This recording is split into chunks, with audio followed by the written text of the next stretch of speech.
One of the big issues that many people have when speaking in public is what to do with these things. People get very self-conscious about their hands.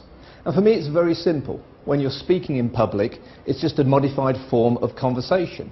And in the same way that you would gesture when you're speaking in a conversation with people at the coffee point or just over the water cooler, so you would gesture when you're presenting.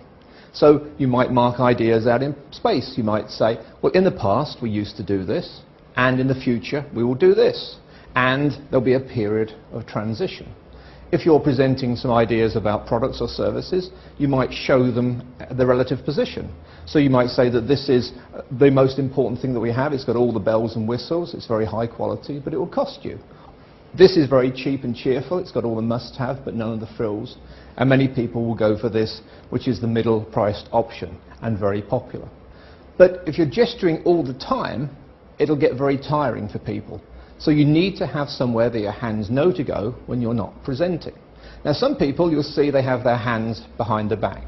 And this just looks very formal. It can remind people of the military, maybe a lecturer, maybe even of Prince Charles of the English royal family. And when you start to gesture, the hands come forward and back and it seems very strange. Other people will put their hands in the pockets. Now this can look very casual, which can be good if you're speaking to colleagues or to friends, but in certain situations it can look as a bit casual, even as if you come across a little bit cocky. Some people put their hands on their hips, and this can come across as arrogant and even overconfident, and can have a negative perception. So one thing you do want to do is avoid anything that might be considered defensive. We all know that folding your arms suggests to people that you're closed off from them, and certainly that's something you wouldn't want to do when you're presenting. But even if you just cross your arms across your body, which is what you often see people do, and occasionally they'll start to rub the side of their arm in a kind of self-pacifying gesture. So you need to avoid that. The worst probably is to have your hands down here, which is a very defensive posture. And then sometimes you see people starting to gesture like this, and it's something we call the fig leaf flasher. So now I'd like to explain something to you, and it can look very humorous as far as people are concerned.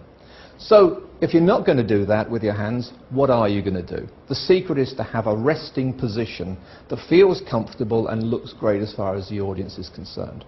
Many presenters just put their arms down by the side and then just bring them up and gesture as and when they need to, and then let them come back here. That looks great, but not everybody feels comfortable. It can seem a little bit exposed. If you watch reporters on TV, typically they will have their hands somewhere just above the belt. They might just be resting one hand in another or touching. Either of those work really well. You can make a range of gestures. We can come together. You can make strong gestures towards the audience. And then the hands just come back to rest. So just think that as a baseline position. And it's very comfortable. You can just allow your arms to sit across your hips, and you can hold that for a period of time. So the important thing here is to allow your hands to gesture as they would in normal conversation. But you don't want them floating and hanging in space. It can look very unnatural. So you make your gesture, you make your point, and then you just bring your hands down to rest. And once you've got that, you no longer need to feel self-conscious at all about your hands when you're presenting.